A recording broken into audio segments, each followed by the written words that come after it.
Ya, Assalamualaikum. Saya Yusuf ya. Saya di sini bukan sebagai expert di bidang manajemen leadership sebenarnya ya. Tapi saya memang manajemen dari komunitas ilmi. Komunitas yang memang kita buat untuk alumni program ilmi satu, pun kita berikan juga untuk teman-teman yang dari publik meskipun belum pernah ikut kegiatan ilmiah. Karena kita pengen ada wadah, ada wadah jejaring, ada wadah berbagi, ada wadah untuk bertukar pikiran, diskusi gitu ya terkait hal apapun. Nah, kita berharap kita akan belajar dari banyak hal ya. Kita akan belajar dari teman-teman kita di bidangnya. Kita bisa ambil benchmark atau praktis-praktis yang ada di sana untuk bisa kita terapkan. Gitu ya. Nah, bisa jadi bidangnya berbeda, cuma inspirasinya masuk untuk diterapkan di bidang kita. Nah, itulah konsep komunitas ilmi. Kita buat itu inklusif tapi induktif gitu ya. Dari hal yang sangat yang bermacam-macam itu diambil satu hal yang bisa kita jadikan pegangan bersama, nilai yang bisa kita tiru, kita ambil pengalaman gitu ya. Kita jadikan inspirasi untuk kita kembangkan juga untuk mengoptimalkan peran kita di lembaga kita masing-masing. Pada malam hari ini berdasarkan diskusi 2-3 pekan yang lalu ya, baru keluar juga ya. Saya minta tolong Pak AJM, ini kira-kira ada yang bisa dibahas nggak nih dari undang-undang regulasi ASN ya? Boleh bilang, oke boleh nih Kang gitu. Alhamdulillah, ini gayung bersambut ya. Alhamdulillah ini hari ini juga gitu. Seperti biasa ya, karena saya bukan expertnya. Jadi nanti yang memandu pun bukan saya. Saya ditemani oleh Kak Ayunda. Hari ini Kak Ayunda, halo, boleh cek sound Kak? Halo, selamat malam. Assalamualaikum. Waalaikumsalam warahmatullahi wabarakatuh. Ini Kak Ayunda nih dari ASN Nation. Ya, Komunitas selamat ASN malam, Kak Nation ya. Fatima. Nanti bisa dijelaskan juga nih barangkali ada yang belum gabung nih ke ASN Nation biar biar kenal ya. Siapa tahu ada manfaat yang bisa dapat peserta juga dengan gabung di sana. Aktivitasnya di BSN ya Kak Ayunda ya. Ya, betul. Saya sebagai Ya. ASN di Badan Standarisasi Nasional.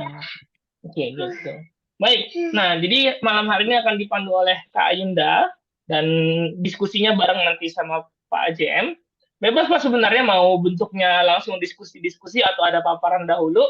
Kurang lebih ada kita punya waktu sampai jam 8 malam ya. Nah, nanti bisa dimaksimalkan. Oke. Eh, baik, kalau begitu suara oke, suara jelas nih. Boleh Pak Adi Jinjiran kita cek sound dulu suaranya Pak Adi Jinjiran apakah masuk? Assalamualaikum. Waalaikumsalam, mantap. Oke, Waalaikumsalam lancar ya. warahmatullahi wabarakatuh. Bandung, Pak Haji lagi di Bandung ya? Bandung, Bandung. Bandung ya, Bandung lancar aman ya. Cuaca sedikit, Amin. cuaca juga cerah lah insya Allah. Kak Yunda asal mana Kak kalau boleh tahu? Saya belum pernah ketemu nih sama Kak Yunda sebenarnya. Kita bertemu secara virtual nih ya, Kak Yusuf ya. Iya. Saya kalau asli sih sama-sama Jawa Barat, sama dengan Pak Adi, tapi beda beda wilayah. Saya di Kabupaten Bogor.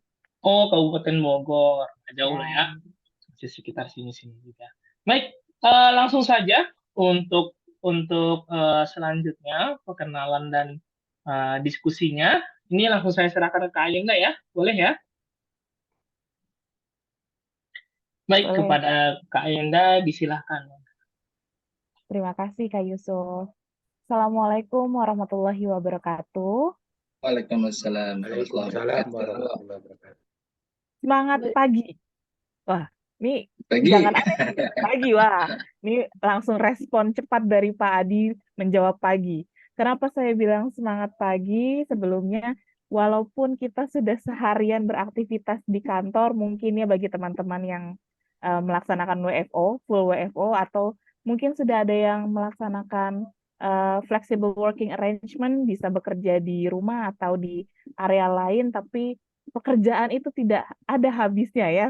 Tetap ini tetap terus ada dan saya harapkan walaupun sudah seharian kita berkutat dengan pekerjaan, malam ini teman-teman masih semangat seperti pagi hari kita mengawali hari. Seperti itu makanya sekarang saya bilang semangat pagi. Ketika saya bilang semangat pagi, saya harap teman-teman bisa menjawab pagi, pagi, pagi. Seperti itu ya. Kita coba sekali lagi ya, Kak Yusuf, Pak Adi, dan rekan-rekan sekalian. Semangat pagi. Pagi, Pagi, pagi. pagi, pagi. Pagi. Ini ter, terbakar nih semangatnya jadinya ya.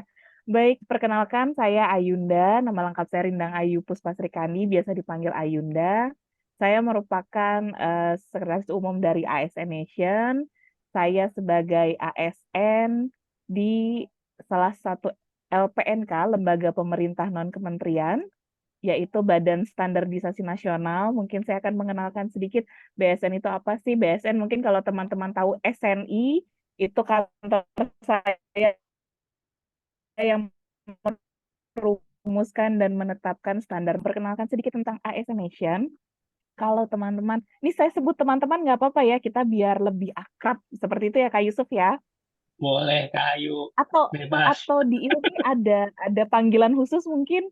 Kalau di ASN Nation kita biasanya menyebut rekan-rekan ASN Nation adalah sobat ASN gitu. Kalau di ILMI ada nggak, Tika? Kayaknya harus dibahas ya, Pak Soman ya. Harus Belum dibahas. ada nih. Boleh, boleh, boleh. Biar lebih Iya, akrab gitu. ini jadi saran ya Baik, buat ilmiah. rekan-rekan. Di note, Kak Ayunda ya, makasih ya. Siap. Baik, jadi ASN Nation itu merupakan sebuah komunitas bagi para ASN, aparatur sipil negara, lintas kementerian ataupun lembaga, dan juga pemerintah daerah yang memiliki visi untuk turut berkontribusi dalam perbaikan kualitas birokrasi di Indonesia dengan berlandaskan nilai-nilai kebaikan dan spiritualitas gitu. Nah, ini ASN Nation bentuknya komunitas, walaupun komunitas kami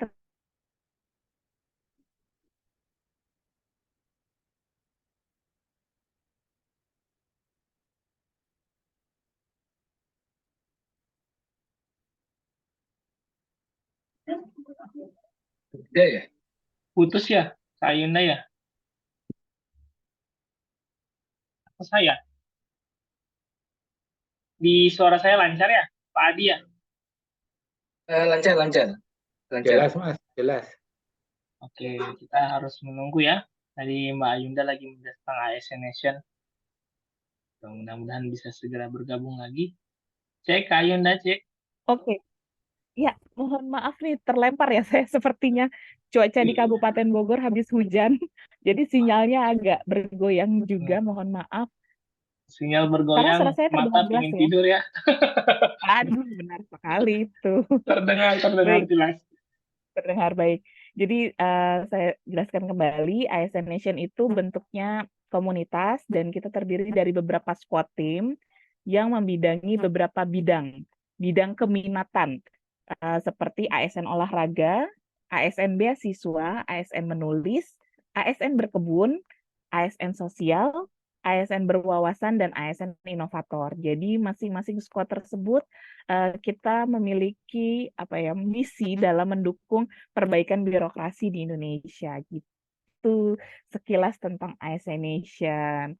Jadi kalau teman-teman mau tahu nih apa aja sih kegiatannya ASN Nation, boleh follow kami di Instagram ASN Nation _ID. asnnation.id itu bisa dicari di situ ada nih logonya. Uh, kita dengan tema apa ya, bukan tema, jargon kita adalah share to inspire, seperti itu. Seperti Ilmi malam ini ya Kak Yusuf ya, share with expertise gitu ya. Bener nggak sih? Nah, sekarang sudah ada expertise kita nih yang akan membahas seputar uh, UU yang akhir-akhir ini, bukan akhir-akhir ini juga ya, yang sedang hangat nih di kalangan aparatur sipil negara. Ada Pak Adi Junjunan Mustafa. Selamat malam Pak Adi. Malam. Apa kabar Pak Adi? Ya, Yunda. Baik, baik, alhamdulillah sehat. Baru datang dari kantor. Oh, siap Pak. Semoga tetap semangat ya Pak untuk berbagi dengan teman-teman Ilmi di sini. Siap, siap. Semuanya selamat Baik. malam, sahabat semuanya. Selamat malam. Pak Adi. Ini Apa Pak, kabar? selamat malam Pak Adi. Ada dari BIG, ada Oh, dari Ibu Dia dari BIG ya. Salam kenal Ibu Dia. Baik, ini iya. Pak Adi ini merupakan Kepala BKPSDM Pemprov Jawa Barat, betul ya Pak Adi ya? Mohon koreksi jika saya salah Pak Adi. Kota Bandung. Oh, Kota Banyak. Bandung. Aduh, hampura Pak Adi. Kota Bandung ya, ini saya agak sedikit ketukar nih. Kepala BKPSDM Kota Bandung. Nah, sebelum kita berdiskusi dan ngobrol-ngobrol banyak tentang apa sih ini tantangan dari UU ASN yang baru ditetapkan, atau mungkin ada peluang-peluang yang bisa kita manfaatkan nih untuk perbaikan kualitas SDM di Indonesia, khususnya di bidang pemerintahan. Mungkin Pak Adi ada bahan yang akan dipaparkan sebelum kita berdiskusi? Oke, saya mungkin nanti kira-kira setengah jam lah ya. Setengah jam saya kasih pengantar dulu ya. Mbak Boleh, Yunda ya. silakan. Baik, silakan Pak. Kalau Oke, begitu, tanpa berlama-lama lagi, kita mohon kesediaan Pak Adi untuk menyampaikan pengantarnya ya Pak Adi. mangga ya. Bismillah. Silakan Pak Adi. Bismillahirrahmanirrahim. Assalamualaikum warahmatullahi wabarakatuh. Waalaikumsalam warahmatullahi wabarakatuh. Waalaikumsalam warahmatullahi wabarakatuh. Alhamdulillah rabbil alamin wassalatu wassalamu ala asrofil anbiya wal mursalin sayyidina Muhammadin wa ala alihi wa sahbihi ajmain. Rabbi zidni ilman warzuqni fahman ya rabbal alamin. Sahabat sekalian, alhamdulillah malam hari ini dapat bertemu secara virtual. Terima kasih nih kepada Mas Yusuf dan juga Bu Ayunda yang sudah mengantarkan. Entah kenapa saya sama Mas Yusuf ini bilangnya Mas Yusuf ya, jadi udah biarin aja Mas Yusuf sampai sekarang bilangnya. Kemudian juga ini pada sahabat semuanya, beberapa nama ini saya kenal ya. Saya mudah-mudahan malam hari ini bisa menjadi diskusi kita yang bermanfaat. Tentu pada malam hari ini tidak seluruh permasalahan manajemen ASN akan kita bahas, tapi saya mungkin coba nanti akan meminjam beberapa slide yang disiapkan oleh rekan saya di Kemenpan RB, ada namanya Mas Yudi Wicaksono, yang beberapa kali dalam beberapa pertemuan itu Mas Yudi ini yang menyampaikan bahan atau materi tentang konten dari Undang-Undang 20 tahun 2023 ya, tentang aparatur sipil negara yang ini menggantikan Undang-Undang 5 2014. Saya coba share, tapi mungkin tidak semua slide saya bahas. Udah kelihatan nggak teman-teman semuanya? Kelihatan Pak, di saya sudah terlihat. Oke, sebentar ya. Ini saya bisa ini kan ya.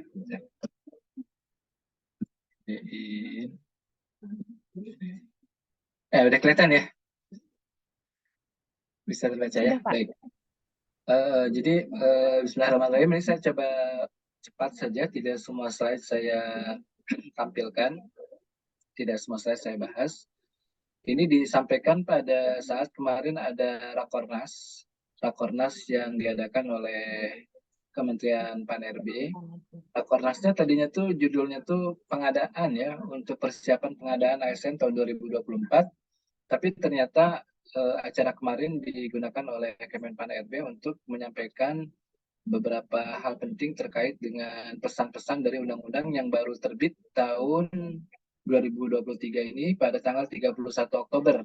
Jadi memang ini masih bisa dibilang masih fresh from the oven ya, berarti sampai sekarang masih belum sebulan nih undang-undang tentang ASN nomor 20 tahun 2023. Ini saya sama Mas Yudi Wicaksono ini sering WA-an karena dulu saya udah gabung duluan di Kemenpan RB, kemudian Mas Yudi ini pindah dari Kemendagri. Saya waktu itu termasuk yang menyeleksi ya, Mas Yudi masuk ke Kemendagri. Jadi sering masih WA-an dengan Mas Yudi Wicaksono ini. Dan saya pikir Mas Yudi ini salah satu yang dipercaya oleh Pak Alex Denny ya, Deputi SDM Aparatur, dan banyak bicara tentang konten Undang-Undang ASN yang baru, bukan hanya konten pasal per pasal undang-undang, tapi kira-kira nanti PP turunan yang jumlahnya 23 dari Undang-Undang ASN ini kira-kira akan mengarah kemana untuk manajemen ASN kita ke depan. Ini menjadi arahan yang terus disampaikan oleh Menpan RB bahwa reformasi birokrasi itu memang udah sekian lama ya. Saya ingat Perpres tentang Grand Design Reformasi Birokrasi itu tahun 2010. Berarti sampai sekarang udah 13 tahun. Dan RB itu rupanya banyak berkutat di dokumen ya. Jadi RB mungkin teman-teman yang juga giat di dalam RB ini kan ingat ya ada penilaian mandiri, itu ngumpulin dokumen, dan ini yang oleh Pak Jokowi disampaikan RB ini harus berdampak, bukan tumpukan kertas, dan RB ini harus bisa memberikan impact-nya itu birokrasi yang lincah dan cepat. Ini ada beberapa hal yang menjadi kata kunci, ya, perbaikan tumpang tindih kebijakan, bisnis proses makin sederhana, kinerja, kewenangan, kemudian juga kapasitas SDM, sistem merit, organisasi yang ramping, ini menjadi kata-kata kunci. Kemudian RB juga diarahkan menjadi RB tematik, ya, yang tujuannya itu adalah memecahkan isu-isu konkret ya yang dihadapi oleh pemerintah. Nah, ini ada beberapa hal yang terkait dengan fokus kita ke kinerja ke depan ya. Ini contohnya dalam penilaian RB, kalau dulu itu aspek tata kelolanya cenderung administratif ya. Kemudian sekarang ini akan beralih kepada fokus pada aspek hilir ya, gimana menyelesaikan problem dari rakyat, kemudian juga tata kelola yang baik tentu masih terus diperhatikan. Kemudian ada isu-isu yang sudah dikompilasi, ini 26 isu yang ingin dikejar melalui reformasi birokrasi, ada kemiskinan, investasi, digitalisasi, belanja, produk dalam negeri, ya, kemudian pengendalian inflasi, dan lain sebagainya. Termasuk juga masalah stunting, ya, mungkin sahabat sekalian pernah mendengar. Nah, ini dihitung-hitung nih, katanya kemarin waktu RB itu dilakukan penilaian mandiri dan lain-lain itu, setiap Pemda itu rata-rata bisa habis 300 jutaan tuh untuk rapat, konsultasi, bla bla bla ya. Sehingga dengan cara penilaian yang baru ini bisa menghemat tadi 100 sampai 150 miliar. Ini kira-kira profil atau demografi ASN nasional. Saya dulu waktu masih di Menpan sering nih baca-baca yang ginian ketika udah jadi orang yang kerja di Bandung. Udah agak jarang itu, nggak inget gitu ya. Sekarang baca lagi nih, kita baca nih jumlah ASN kita tuh 4,4 jutaan kurang lebih di Indonesia. Di pusatnya 22%, di daerahnya 77%. Nah, yang menarik adalah di demografi ini, P3K itu sudah mulai masuk ya, sekarang jumlahnya 15,1%. Kalau contoh kota Bandung itu P3K sudah 25%-an ya. Karena guru-guru dan tenaga medis itu sudah di daerah itu sudah tidak merekrut CPNS, tapi merekrutnya itu P3K. Kemudian ini yang lain-lain mungkin profil ini nanti saya share aja nanti file ini ya, Bu Ayunda dan Mas Yusuf, saya share nanti ke teman-teman semuanya. Ini sih bagaimana proses yang sudah berlangsung saat ini, penyederhanaan birokrasi, strukturalnya berkurang 48 ribuan ya, eselon 3. Kalau di daerah itu eselon 4. Kemudian juga jabatan fungsional ini juga bertambah cukup signifikan. Ini mungkin hal-hal lain yang sudah mulai berjalan juga. Ada jabatan pelaksana itu dari 3 ribuan, sekarang hanya 3 ya. Jadi saya lupa istilahnya, itu hanya 3 aja gitu ya. Sehingga nanti dari sini tuh diharapkan untuk mempekerjakan ASN dari satu jabatan ke jabatan yang lain itu tidak rigid ya. Jadi kalau teman-teman tahu tuh setiap jabatan tuh kan ada nama jabatannya. Kalau pindah dia harus ada mutasi dan lain sebagainya. Nah, jabatan fungsional juga kalau dulu tuh hanya bisa pindah di satu rumpun, nanti bisa lintas rumpun. Kemudian masalah angka kredit dan lain-lain ini untuk jabatan fungsional juga sudah mulai dihilangkan. Sekarang dengan penilaian kinerja ya, jadi capaian kinerja. Jadi ada yang di atas ekspektasi, sesuai ekspektasi, di bawah ekspektasi. Sehingga ini nanti dikonversi ke nilai angka kreditnya. Ini yang lain-lainnya juga mungkin capaian-capaian bisa saya lewat ya. Jadi tahapan-tahapan untuk kepegawaian sangat disederhanakan dari yang tadinya banyak hanya jadi 3 tahap. Nah, ini kalau segi undang-undang, saya sekarang masuk ke undang-undang ASN. Ini dimulai di tahun 2020. Jadi inisiatifnya rupanya sama seperti Undang-Undang 5 2014 itu dari DPR, yang sekarang pun undang-undang ini DPR ya bersurat ke Presiden, kemudian dari DPR itu sudah bicara ya dihapuskan KASN, kemudian kebutuhan PNS dan P3K, kesejahteraan bagi P3K, pengurangan ASN akibat perampingan organisasi, serta pengangkatan tenaga honorer. Jadi kalau DPR itu memang isu honorer ini jadi isu sentral. Kemudian Presiden menegaskan wakil pemerintah untuk membahas RUU. Ini masih tahun 2020. Kemudian dari Sekretaris Negara juga bersurat. Dan intinya itu kalau wakil-wakil pemerintah itu menghadapi hal krusial dalam DIM, ya, daftar inventarisasi masalah pembahasan undang-undang, itu jangan langsung memutuskan, tapi lapor dulu ke Presiden. Ini tanggal-tanggalnya nih teman-teman sekalian, jadi 28 Agustus ini pembahasan hasil laporan tim perumus dan tim sinkronisasi, 26 Septembernya rapat tingkat 1, 3 Oktober paripurna, 31 Oktober ini disahkan dan diundangkan Undang-Undang 20 tahun 2023. Nah, ini ada yang selalu disampaikan oleh Menpan itu ada 7 agenda penting dalam transformasi manajemen ASN yang ini dimasukkan ke dalam Undang-Undang 20 2023.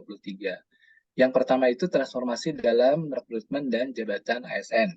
Nanti satu-satu akan kita bahas ya. Yang kedua itu kemudahan dalam mobilitas talenta ASN. Jadi talenta ASN ini mungkin yang cukup signifikan itu.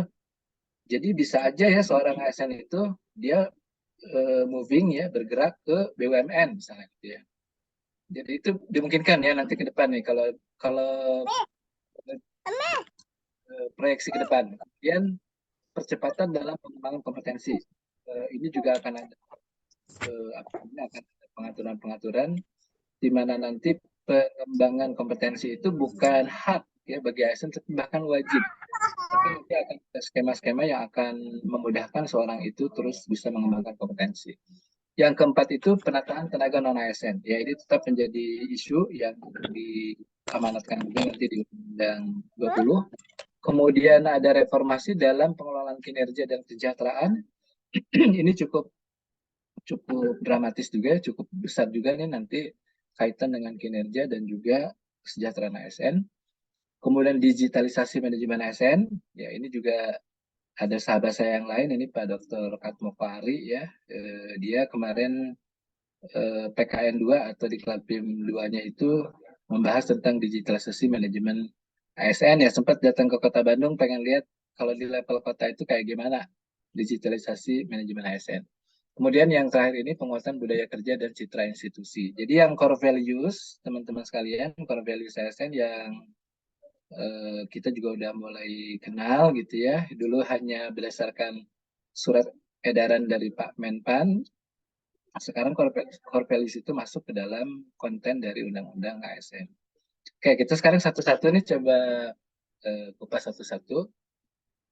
Yang pertama itu transformasi rekrutmen. Jadi nanti akan ada lebih fleksibel penetapan kebutuhan. Kalau sekarang itu sangat mengacu kepada Kemenpan ya yang mengeluarkan formasi nasional, nanti tidak demikian. Jadi jabatannya lebih sederhana, kemudian Menpan itu hanya akan mengunci pada nanti justru menguncinya itu pada anggaran. Jadi ada namanya basket anggaran. Jadi anggarannya pokoknya nggak boleh lebih dari sekian persen. Nah selebihnya perumusan kebutuhan dan lain-lain itu lebih fleksibel diberikan kepada instansi masing-masing. Bahkan kalau saya dengar dari penuturan itu, kalau sekarang itu setahun sekali ya, nanti mungkin kita lihat ya setahun sekali harus mengikuti jadwal nasional, nanti bisa lebih fleksibel untuk bisa memenuhi kebutuhan pegawai kita. Yang kedua itu kemudahan dalam mobilitas talenta nasional. Jadi talenta ini akan makin mobile, bisa di satu instansi, antar instansi, bahkan keluar instansi, dan mobilitas ini juga nanti akan diarahkan untuk menjawab prioritas bangunan nasional. Ya, ini dalam masalah mobilitas talenta. Kemudian yang ketiga, dalam pengembangan kompetensi. Tadi saya sudah sampaikan bukan berhak tapi wajib mengembangkan kompetensi. Dan instansi itu wajib memberikan dukungan akses dan juga sumber daya kepada ASN untuk belajar. ada ini banyak yang sudah dibicarakan, kelihatannya bakal jadi konten PP nanti. Salah satunya yang saya pernah dengar itu ada namanya learning wallet ya. Jadi setiap ASN itu punya dompet sendiri ya, udah punya dompet untuk belajar. Nah, tinggal dia belajarnya apa, itu yang mengikuti dari hasil asesmen dia, kemudian juga mungkin dari pemantauan kinerja, ada gap kompetensi. Jadi dia bisa belanjakan ya si uang itu untuk terus meningkatkan kompetensi yang dibutuhkan. Nah, yang keempat itu penataan non-ASN. Ya, jadi memang pesan dari ini Pak Menteri sekarang ini kan mantan bupati ya. Jadi dia tuh menghayati juga ya betapa si honorer-honorer ini tidak sedikit yang mereka juga punya kontribusi dan sebagainya, sehingga pesannya itu menghindari untuk PHK ya, dalam jangka waktu dekat yang massal. Tapi juga tidak boleh ada pembengkakan anggaran dan juga penurunan pendapatan. Ya, jadi ini honorer ini yang kemarin di PP 49 itu batas akhirnya itu di November tahun ini ya, November 2023 karena PP-nya itu Oktober 2018, jadi 5 tahun ya setelah PP. Ini undang-undang ini di salah satu pasalnya di belakang di pasal-pasal pengalihan mengatakan bahwa honorer ini terus akan ditata dan batas waktunya itu sampai dengan Desember 2024. Nah, kemudian dalam pengelolaan kinerja dan kesejahteraan ya, ini akan banyak, saya nggak tahu teman-teman di lingkungan masing-masing sudah menerapkan atau tidak. Di Kota Bandung itu sudah sesuai dengan Permen 46, itu kita sudah bicara tentang ekspektasi ya, ekspektasi kinerja. Kemudian juga bicara tentang umpan balik. Kemudian bicara tentang masalah penilaian akhirnya itu ada di atas ekspektasi, sesuai ekspektasi, dan di bawah ekspektasi. Jadi si atasan ini memang harus terus memantau kinerja, supervisi langsung ke yang ada di bawahnya secara intensif, dan itu dipandu dengan sistem ya, dengan sistem yang memadai. Nah, di sini ada beberapa pesan itu perbaikan komponen kesejahteraan. Kemudian ada pensiun buat P3K. P3K juga nanti ada skema pensiunnya. Kemudian juga penghargaan sesuai dengan kebutuhan dan anggaran. Ya. Yang keenam tadi digitalisasi manajemen ASN. Jadi di sini ada platform yang terintegrasi untuk pelayanan kepada ASN, untuk belajar, berkinerja, kolaborasi, memberikan umpan balik, pengembangan talenta dan karir. Ini yang disebutkan seperti ini ya. Tapi kalau kita di tempat kita mungkin sudah melaksanakan digitalisasi dalam pelayanan, semua bentuk pelayanan kepegawaian ya, untuk naik pangkat, gaji berkala, cuti, kemudian juga izin belajar dan lain-lain itu sebetulnya sudah harus siap dengan platform digital. Nah, terakhir yang ketujuh, penguatan budaya kerja. Ini adalah simplifikasi nilai dasar. Jadi nilai dasarnya menggunakan berakhlak ya, mungkin teman-teman juga sudah terus mengikuti, berorientasi pelayanan, akuntabel, kompeten, harmonis, loyal, adaptif, dan kolaboratif. Ya. Ini yang menjadi dasarnya. Jadi kira-kira ini transformasi birokrasi ini, 7 agenda ini, dia terus akan menyokong prioritas-prioritas dari Presiden ya untuk pembangunan SDM dan reformasi birokrasi, dan nanti ujung-ujungnya adalah pelayanan publik yang makin baik. Ini ada beberapa outcome, ya, beberapa outcome yang diharapkan, birokrasinya profesional dan world class, kelas dunia, dan kemudian yang kedua ini indeks persepsi korupsinya makin baik, ya. Kemudian yang ketiga ini indeks dalam efektivitas pemerintahan. Saya pernah ketemu Pak Adi secara langsung waktu itu kita sharing di Bandung, Pak. BSN bersama Bu Iriana dan Bu Novi. Oh iya. Bu Iriana ya, saya sengaja Oh. ini ya, sengaja ngundang di hotel apa gitu ya. Iya, kita pengen sharing Pak waktu itu dengan terkait manajemen talenta yang merupakan salah satu misi dari perbaikan birokrasi Indonesia ya Pak. Iya. Ya kan? Jadi kalau tadi Pak Adi menjelaskan ya prioritas reformasi birokrasi RB itu kayak rabarbar gitu, nggak selesai-selesai. Tapi kan karena memang yang namanya perbaikan itu tidak bisa secara instan, pasti bertahap gitu ya Pak.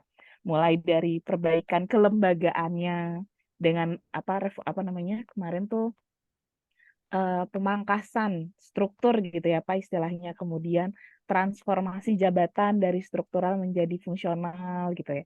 Kemudian bertahap perbaikan SDM-nya, manajemen talenta dan kawan-kawannya. Kemudian ada juga tata kelola pemerintahan yang berbasis digital, perbaikan SPBE.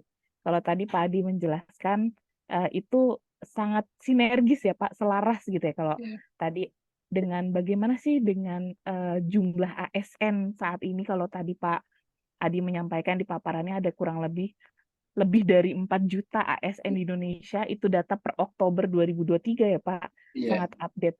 Yang pastinya dengan jumlah yang besar, otomatis beban biaya belanja pegawai juga pasti besar.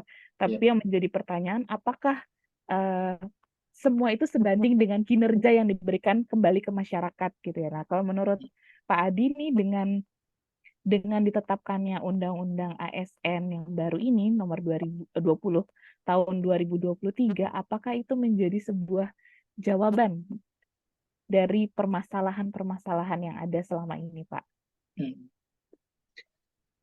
Oke, baik, terima kasih ya Bu Ayana nih untuk ini aja ya, menghangatkan acara diskusi kita. Tadi saya lihat baru 19-an yang balik ya.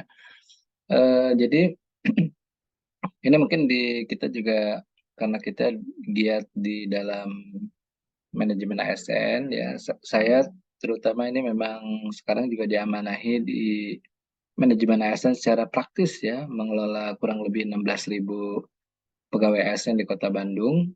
Jadi saya sendiri melihat ya, kemarin itu dari KSN ada data statistik dari semua instansi pemerintah, dari mulai kementerian, lembaga, sampai dengan provinsi, kabupaten, kota, itu baru sekitar 60, kalau saya nggak keliru ya, terakhir 60-an yang nilai dari kematangan implementasi sistem merit pada manajemen ASN itu masuk kategori sangat baik. Itu baru 60 ya, dari 600-an lebih ya, 600-an lebih kementerian, lembaga, sampai dengan Pemda-Pemda. Nah, saya sendiri termasuk yang melihat apa yang dilakukan oleh KSN itu bagus ya. Jadi cara mereka menilai itu sangat transparan, dialog ya. Bahkan nih mohon maaf ya, dibandingkan dengan penilaian RB ya. RB itu menurut saya itu memang ini banget ya, sangat tadi ya administratif lah gitu ya. Sedangkan yang teman-teman KSN ini sangat maju ya. Saya termasuk yang menyayangkan loh, KSN itu dibubarkan beneran gitu ya. Ini ada apa gitu, kok orang pada gak suka dengan KSN. Oke, jadi dengan statistik seperti ini, walaupun dari yang kategori berikutnya yang baik itu udah lumayan banyak ya, tapi lebih dari separuh instansi pemerintah tuh masih jelek ya. Sistem meritnya itu masih jelek. Nah, bahkan tadi dari yang 60 sangat baik, baru 12 instansi yang sudah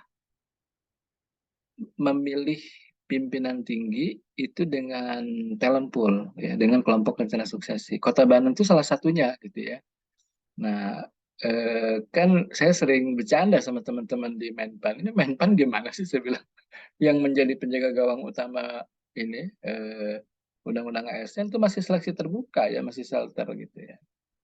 Nah, jadi mungkin ini gambaran bahwa kematangan dalam manajemen ASN ini memang masih cukup banyak ya, cukup banyak PR. Nah, kalau saya dengar dari penuturan Mas Yudi Wicaksono, memang Pak Alex Denny ini pengen bikin terobosan gitu ya. Jadi udah, yang namanya manajemen talenta itu nggak perlu nungguin nilai sistem merit, pokoknya terapin aja. Nah, saya nggak tahu apa ya di balik benak teman-teman di Menpan, apa memang semudah itu. Padahal yang namanya, kalau saya mengistilahkan ya, kalau kita ingin membangun sistem merit, pada akhirnya itu nanti jantungnya sistem merit itu adalah manajemen talenta. Jadi talent manajemen ini memang muara ya, sebab di situ ada manajemen kinerja, manajemen dalam pengembangan kompetensi, manajemen karir, kemudian juga bahkan dari mulai perekrutan itu juga harus betul-betul mencari talenta-talenta terbaik ya. reward system, dan lain-lain itu ada di manajemen talenta. Jadi jantungnya manajemen ASN berbasis sistem itu pada manajemen talenta. Nah, jadi saya belum sempat ngobrol panjang sih ya, maunya gimana ini percepatan-percepatan yang tadi disebutkan, dimimpikan dari transformasi manajemen ASN itu ya. Nah, di tengah-tengah ini mungkin teman-teman juga dengar ya, bahwa Pak Alex Deninya malah sedang berproses mau mundur gitu ya. Iya. Padahal saya tuh ngebaca banget ya konten dari Undang-Undang ASN yang baru ini itu Pak Alex Deni gitu ya. Dan mungkin menitisnya itu ke Pak Yudi gitu ya. Bukan Pak Aba ya, ada Pak Aba tuh di Menpan, bukan Pak Aba, Pak Yudi gitu yang lebih ngerti tentang arah dari Undang-Undang ASN yang baru. Nah, jadi mungkin kalau Bu Ayunda kalau singkatnya kita memang kalau yang di lapangan nih, apalagi saya di daerah sekarang ya, itu kan wait and see ya. Gimana coba nanti 23 PP yang dalam 6 bulan itu harus terbit. Harus Kan ada. ini undang-undangnya dari 200-an lebih pasal, sekarang cuma 77 ya. Dan itu sangat simpel gitu ya. Saya juga sempat diskusi dengan Prof. Eko Prasojo. Kata Prof. Eko, Pak Adi kita ini banyak cek kosong ini diberikan sama DPR ke pemerintah. Jadi 23 PP ya dan Perpres ya. Perpres ini nggak tahu disatukan atau enggak ya. Perpres tentang Menpan, Perpres tentang BKN. BKN sama Perpres tentang Ya. LAN. Itu nggak tahu disatukan atau dipisahkan ya. Nah, jadi gitu Bu Ayunda. Jadi memang ini masih kalau saya lihat presentasi dari Mas Yudi itu banyak cita-cita ya. Mungkin cita-cita itu nanti akan munculnya praktisnya di dalam PP ya, di dalam PP pelaksanaan. Nah, kayaknya kita harus bersiap juga ya kalau kita punya kesempatan masuk pada saat penyusunan PP-PP itu yang 6 bulan ke depan, itu kita harus siap ya. Maksudnya harus kalau kita punya kesempatan kontribusi itu yang di dalam Iya, PP. betul. Kayaknya gitu ya sementara tanggapan saya itu.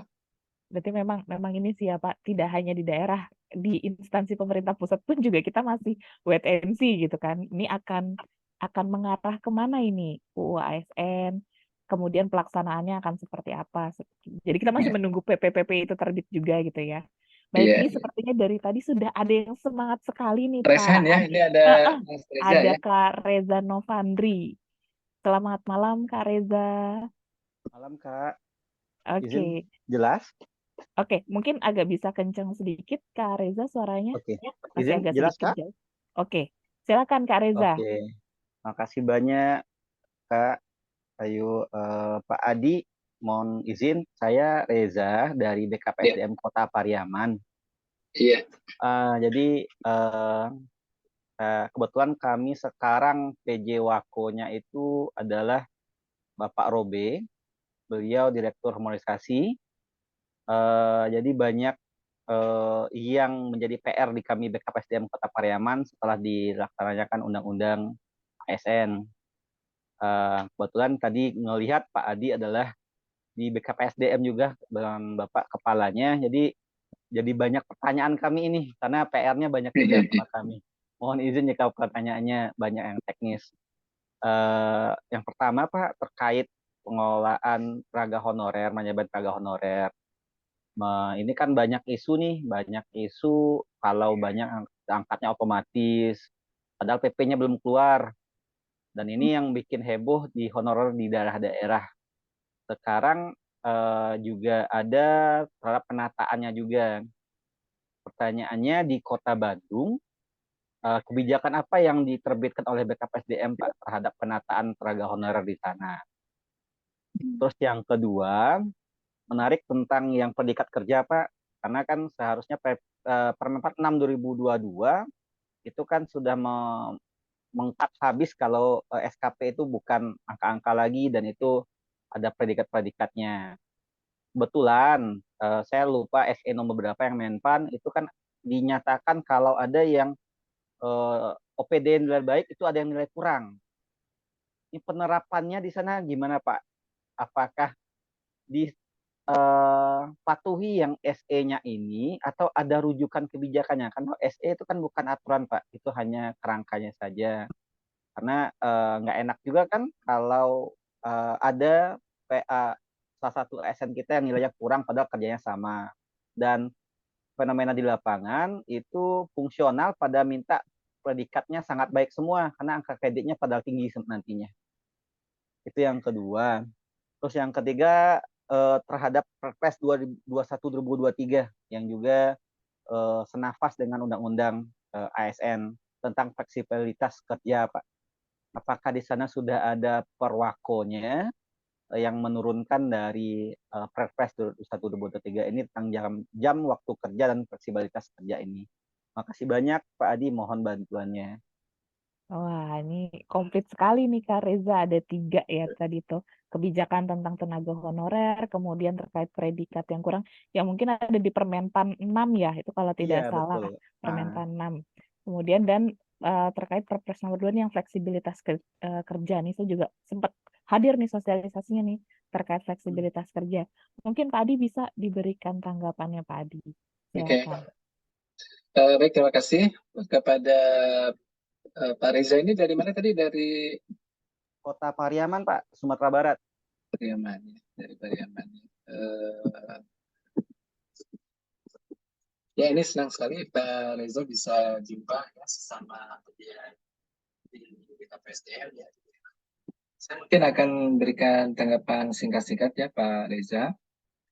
Pertama tentang honorer ya, kalau di Undang-Undang ASN yang terbaru ini, Undang-Undang 20 2023, ini memang diberikan waktu untuk ditata kembali sampai dengan 2024, Desember 2024.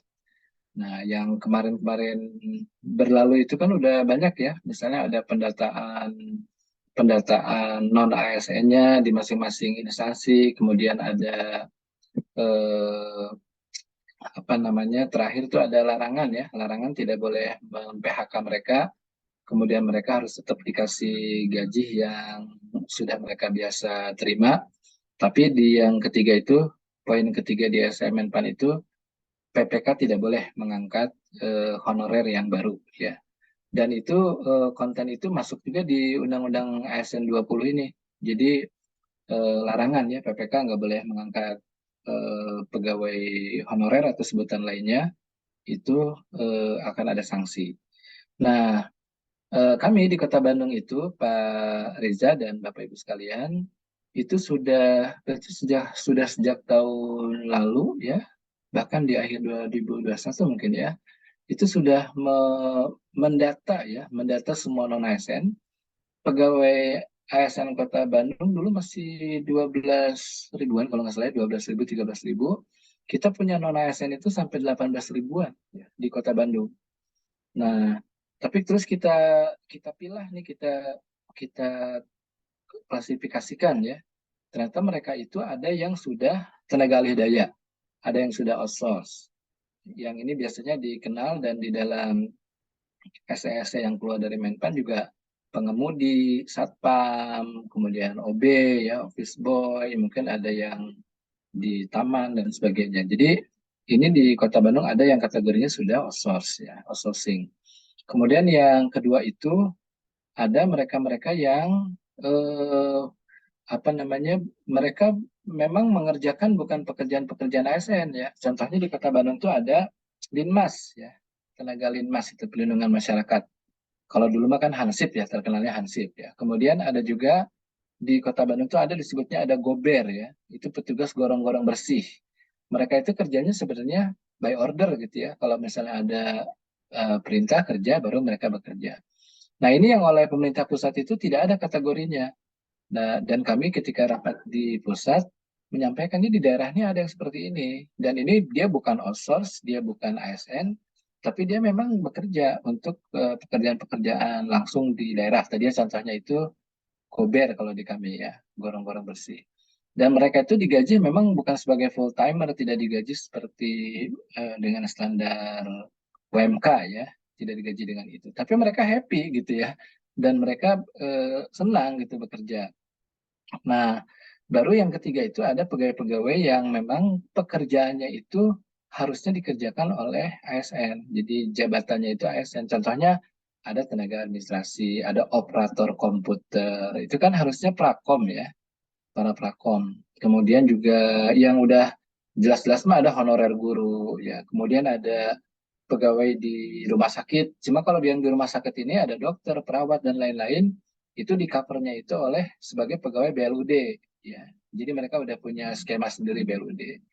Nah, jadi ketika itu semua kita petakan, maka kita kemudian mengatakan, oke, ini sebagian dari para pegawai honorer ini, dia potensial untuk jadi P3K atau jadi CPNS. Sebagiannya lagi, ini potensial untuk jadi tenaga alih daya. Sebagiannya lagi, kami bilang itu status quo, karena si pusat tidak ngatur, tapi di daerah itu mereka benar bekerja untuk pemerintah, ya, untuk masyarakat, untuk warga. Dan kinerjanya juga bisa dibuktikan, jadi bukan asal-asalan. Yang sedang dilakukan oleh pemerintah Kota Bandung, kita coba petakan itu, dan semua mereka ini memang sudah belanjanya belanja jasa ya. Jadi udah nggak ada lagi yang masuk ke akunnya akun belanja pegawai, Kerja pegawai. belanja jasa gitu. Jadi kalau buat Kota Bandung sebenarnya ya udah sih memang berjalan seperti ini. Hanya kalau buat unit kepegawaian seperti kami di BKPSDM itu memastikan bahwa terus diminimalisir ya, jangan sampai pegawai honorer atau namanya PHL apapun ya, jangan sampai ini modus gitu ya masuk. Kalau dulu tuh ada modus ya, kalau mau jadi PNS jadi honorer dulu, ntar diangkat gitu ya. Nah ini kayaknya harus sudah dihentikan, nggak ada gitu angkat-angkatan. Kayaknya sampai sekarang tuh orang masih mimpi deh, ini ntar ada PP yang akan mengangkat para honorer. Nggak akan ada gitu ya. Kalau kita mau ketinggalan jadi apa, birokrasi kita mau jadi kelas, memang kelas punten ya, kelas rendahan sih. Mungkin akan ada lagi, tapi nggak akan ada gitu. Ini mohon maaf, ini memang modus ini tuh pernah terjadi ya pada saat pemilu 2015 ya kalau nggak salah ya, apa 2000 ya. Waktu PSBY ya, waktu PSBY itu ngangkat honorer gitu ya. Jumlahnya kan fantastis ya, sampai hampir jutaan kalau nggak salah ya jumlah yang diangkat. Kaliin aja itu perhitungan yang ikutan orang yang diangkatnya itu kali 3 atau kali 4, itu menang gitu ya, jadi presiden gitu ya. Nah ini kelihatannya dalam tanda petik ya, success story itu tuh sampai sekarang tuh masih terus ada gitu ya. Makanya pembelaan dari teman-teman di dewan ya kepada honorer gitu tuh terus kuat gitu ya, karena pernah ada modus itu gitu ya. Pernah ada modus. Kayaknya gitu mungkin ya Pak Reza ya tanggapannya ya. Kalau tadi Pak, itu kan yang terkait kebijakan tenaga honorer. Dan sekarang tuh mulai, jujur saya pernah mendengar Pak, jadi kayak ngobrol gitu, ada orang yang, ya udah jadi ini aja, nanti juga diangkat nih, kapan nih diangkat honorer itu. Ada percakapan itu di teman-teman yang berada di level apa ya, tenaga non ASN yang di pelaksana Iya. gitu Pak. Seperti pramubakti, pengemudi gitu. Itu ada obrolan itu, karena saya, "Hah, kapan gitu, suka kapan itu, kayaknya kita belum pernah dengar, tapi itu masih santer Iya, terdengar di iya. mereka gitu." Nah, kalau tadi tuh Kak Reza juga nanya, ada terkait eh, predikat kurang. Jadi Oh di iya, iya. Permentan Yang 6 tadi itu kan Kak, pertanyaan betul yang Kak, lain. bahwa dalam satu instansi itu tidak mungkin semuanya baik, tidak mungkin semuanya sangat baik, harus ada yang kurang gitu. Saya kayak dulu juga pernah nanya nih sama Pak Adi, penanganan Deadwood di Kota Bandung seperti apa gitu. Karena itu artinya kan dalam kotak talent talent pool itu, 9 kotak itu kan pasti ada orang-orang yang menempati kotak bawah gitu ya Pak, bukan star gitu. Nah itu bagaimana nih? Padahal padahal dengan konsep sekarang bisa saja semuanya itu nilainya bagus gitu. Bisa saja kan sekarang menerapkannya itu adalah dengan dialog kerja ya Pak, Iya, dialog dari kinerja kinerja. dengan atasan. Nah, bagaimana nih gitu tanggapan Pak Adi terkait bahwa harus ada yang nilainya itu kurang untuk melengkapi bahwa memang penerapan eh, manajemen sistem atau manajemen talent itu benar gitu lah, istilahnya apa ya, kalau dibilang sempurna mungkin nggak juga ya, tapi ya memang sesuai gitu Pak. Itu bagaimana Pak Adi? Oke. Ini kayaknya nggak apa-apa sambil diskusi saya coba masuk ke ini ya, ke konten-konten yang ada di dalam undang-undang yang baru ya. Boleh silakan Ini Pak. bisa kelihatan ya. Oke, Saya satu sudah terlihat nih Pak. satu slide. Ini jadi ada beberapa poin yang dihantarkan pada undang-undang ASN yang baru. salah satunya penguatan sistem manajemen kinerja ya. Jadi dengan yang sistem yang sudah berjalan itu ada permasalahan ya, bahwa penilaian kinerja itu tidak mencerminkan capaian kinerja organisasi ya. Jadi ya ini mungkin simpelnya di dalam satu unit organisasi itu nilainya itu rata-ratanya itu sangat baik dan baik ya, sampai 99% itu sangat baik dan baik. Tapi kenyataannya si organisasi itu tuh nggak bagus gitu kinerja organisasinya. Nah, berarti kan ada yang salah ya. Nah, makanya di undang-undang sebenarnya udah ngeduluin ya Permen Pan 6 itu kinerja organisasi jadi constraint. Jadi kan ada ya kalau misalnya kinerja organisasinya ini baik, maka mayoritas pegawainya itu baik. Mungkin hanya ada beberapa yang sangat baik dan ada yang kurang gitu ya. Kalau kinerja organisasinya ini kurang baik, berarti mayoritas pegawai itu kurang baik gitu ya. Jadi nggak bisa tuh organisasinya kurang baik, ini dalam penilaian sakit lah contohnya ya, dalam sakit ya, melalui penilaian sistem akuntabilitas kinerja. Misalnya dia tuh kurang baik atau apa namanya cukup gitu ya, capaian organisasinya. Nah, maka nggak mungkin tuh si pegawainya itu tiba-tiba mayoritasnya sangat baik dan baik, nggak mungkin gitu ya. Nah, itu yang diatur dalam Permen 6. Nah, ini yang sebenarnya kalau saya melihat yang paling bagus itu adalah penilaian organisasinya itu fix ya. Nah, jadi contoh misalnya kalau nilai organisasinya itu 60% capaiannya ya. Maka kalau sekarang masih susah nih mengubah budaya penilaian individu, nilainya masih 85, 90, 90 gitu ya. Kalau nilai organisasinya itu 60, udah 90 kalikan 60%. Berarti dia cuma 54 gitu ya. Nah, ini mungkin kalau nanti mau ada gerakan yang sangat ini memang akan shock ya, akan menimbulkan kejutan gitu ya. Jadi yang tadinya dia dikasih nilai TKD ya, dikasih tunjangan kinerja 90%, ternyata nilai organisasinya 60%, jadi cuma dapat 54% gitu ya. Nah, ini yang saya pikir pengolahan kinerja itu memang harus sesuai dengan tujuan organisasi. Kemudian yang berikutnya juga ini di sini dikatakan fokusnya itu pada bukan pada penilaian tapi pada peningkatan kinerja. Makanya si atasan ini memang harus terus ya rutin nanya apa ada masalah apa, kemudian gimana kiat-kiat meningkatkan kinerja. Makanya ada dialog-dialog kinerja. Ya ini minimal lah ya bicara kinerja itu sebulan sekali minimal gitu ya. Ada dialog kinerja antara atasan dengan bawahan. Nah kemudian nanti ini tentu penilaian kinerja ini menjadi basic untuk apa namanya untuk memberikan penghargaan dan lain sebagainya. Kalau di dalam talent mapping itu kan di sumbu Y ya, dalam sumbu Y nanti dilihat bagaimana kinerjanya. Nah, jadi jawaban saya mungkin Bu Ayunda ya untuk yang penilaian kinerja ini memang masih PR ya, masih PR. Kita bisa disebutnya tuh we have to distinguish ya. Kita harus bedakan mana yang high performance, mana yang low performance. Ini salah satu kunci ya, kunci sukses dalam manajemen kinerja. Gitu ya. Ini Dan kayaknya ini dengan PNS ini memang teman-teman sekalian ini masih PR ya, karena kita tuh ada rasa-rasa nggak nggak enakan. enakan. Kalau kata orang Jawa, ewuh pekewuh gitu ya Pak. Kalau Ini bahasa bisa Sundanya saya sampai nggak tahu 50 ya. orang lagi ya teman-teman yang join ya. Berarti ini sangat menarik nih Pak Adi nih. Teman-teman semangat sekali nih untuk mengikutinya.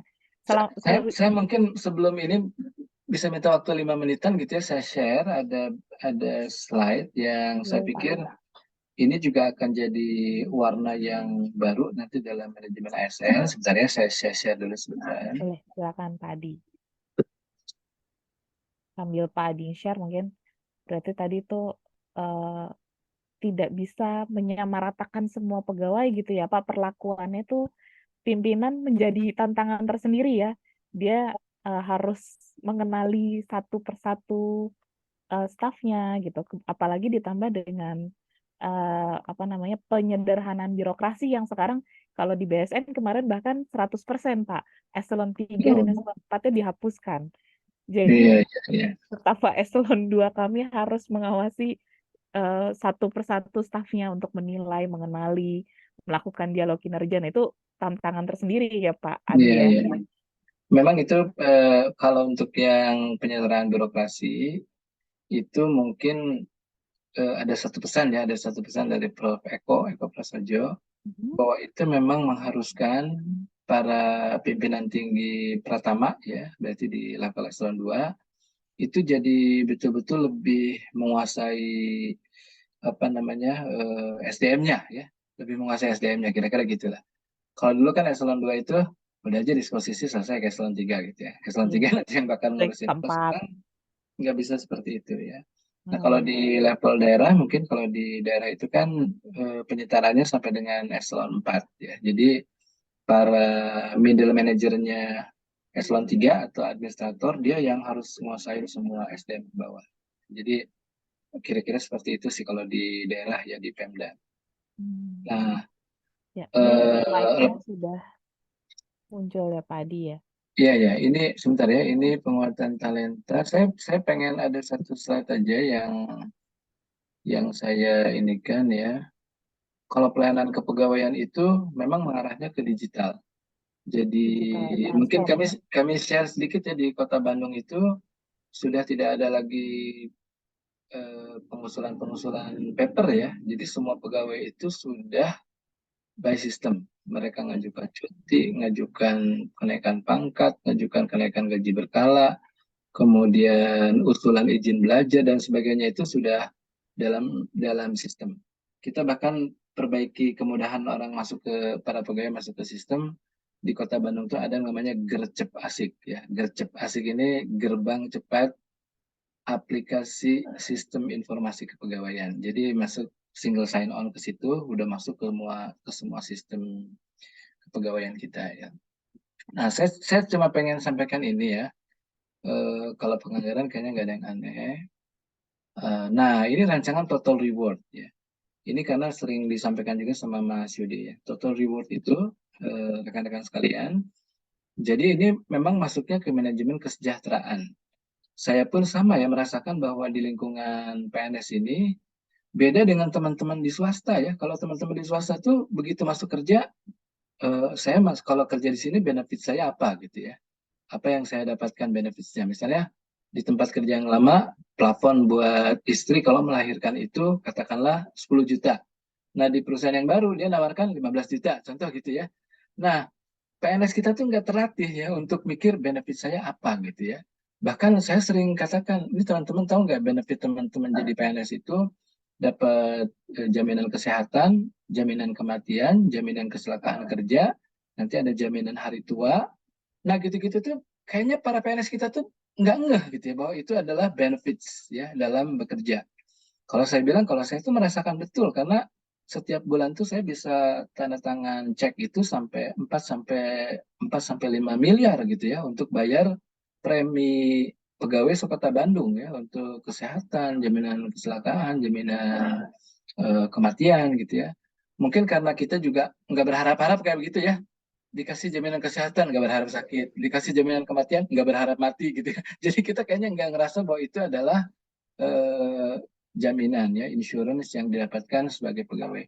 Cuma kejadian ya kalau misalnya ada yang dia sedang bekerja kecelakaan itu luar biasa ya. Dia bisa dapat penggantian tuh puluhan juta gitu ya, karena memang ada jaminan seperti itu. Nah, sistemnya itu disebutkan oleh teman-teman di Menpan, ini namanya total reward system. Jadi yang tadi saya sebutkan tuh ada ya di pasal-pasal sebelumnya di Undang-Undang 5 2014, kemudian eh, termasuk cuti dan lain-lain. Nah, nanti ke depan itu, kalau kita perhatikan ini ada penghasilan, itu sudah pasti ya, bentuk reward, gaji upah.